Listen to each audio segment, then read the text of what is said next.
राजस्थान में आगामी नगर निकाय चुनाव को लेकर सियासी हलचल तेज हो गई है। राष्ट्रीय लोकतांत्रिक पार्टी यानी आरएलपी ने अब ग्रामीण सियासत के बाद शहरी क्षेत्रों में अपनी पकड़ मजबूत करने की तैयारी शुरू कर दी है।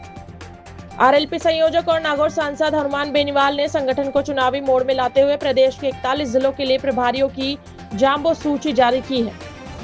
पार्टी का दावा है कि अब वार्ड से लेकर निकाय स्तर तक संगठन को मजबूत कर बीजेपी और कांग्रेस के सामने तीसरा विकल्प खड़ा किया जाएगा। आरएलपी की ओर से जारी सूची में पूर्व विधायक, पूर्व प्रधान, स्थानीय कद्दावर नेताओं के साथ युवा चेहरों को भी जिम्मेदारियां दी गई है।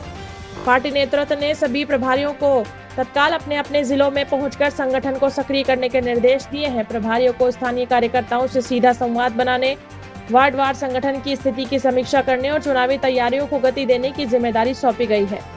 आरएलपी अब साफ तौर पर राजस्थान की शहरी राजनीति में बीजेपी और कांग्रेस के बीच अपनी जगह बनाने की तैयारी कर रही है। पार्टी का फोकस नगर निगम, नगर परिषद और नगर पालिकाओं में संगठन की मौजूदगी मजबूत करने पर है। आरएलपी नेतृत्व का संदेश साफ है कि सिर्फ सत्ता की अदला बदली नहीं, बल्कि स्थानीय राजनीति में तीसरे विकल्प को मजबूत किया जाएगा।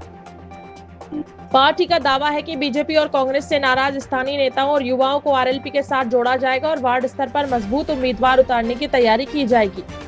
जिला प्रभारियों को अपने अपने क्षेत्रों में निकाय स्तर की बैठकें आयोजित करनी होगी। इसके बाद हर निकाय की विस्तृत फीडबैक रिपोर्ट तैयार कर प्रदेश स्तरीय चुनाव प्रबंध समिति को सौंपी जाएगी।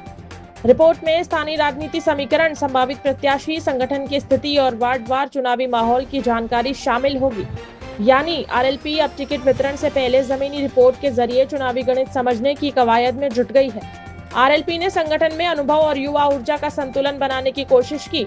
बीकानेर की जिम्मेदारी पूर्व विधायक नारायण बेनीवाल को दी गई है, जबकि ब्यावर में पूर्व विधायक इंदिरा देवी बावरी और जोधपुर की जिम्मेदारी पूर्व संसदीय सचिव दिलीप चौधरी को सौंपी गई है। वहीं जयपुर जैसे बड़े राजनीतिक केंद्र की कमान पूर्व विधायक अशोक तंवर को दी। साथ ही अजमेर की जिम्मेदारी प्रभाती लाल जाट को दी गई। कई जिलों में 2-2 प्रभारियों की नियुक्ति भी की गई, ताकि चुनावी तैयारियों और संगठन विस्तार को ज्यादा प्रभावी तरीके से आगे बढ़ाया जा सके। आरएलपी की राजनीति का मजबूत आधार अब तक मुख्य रूप से ग्रामीण क्षेत्रों में रहा है, लेकिन नगर निकाय चुनाव के जरिए पार्टी अब शहरी मतदाताओं के बीच अपनी पैठ बनाने की रणनीति पर काम कर रही है। पार्टी का लक्ष्य है बूथ स्तर तक संगठन को सक्रिय करना और स्थानीय मुद्दों के आधार पर चुनावी मैदान तैयार करना है। आरएलपी नेताओं का मानना है कि जिला प्रभारियों की नियुक्ति से कार्यकर्ताओं में उत्साह बढ़ेगा और पार्टी निकाय चुनाव में बीजेपी कांग्रेस के सामने मजबूत चुनौती पेश कर सकेगी। कुल मिलाकर नगर निकाय चुनाव से पहले आरएलपी ने अपना संगठनात्मक ब्लूप्रिंट तैयार कर लिया है। अब देखना होगा कि 41 जिला प्रभारियों की ये टीम हनुमान बेनीवाल की पार्टी को शहरों में कितना मजबूत करती है और क्या आरएलपी वाकई बीजेपी कांग्रेस के सामने एक मजबूत तीसरा विकल्प बन पाती है।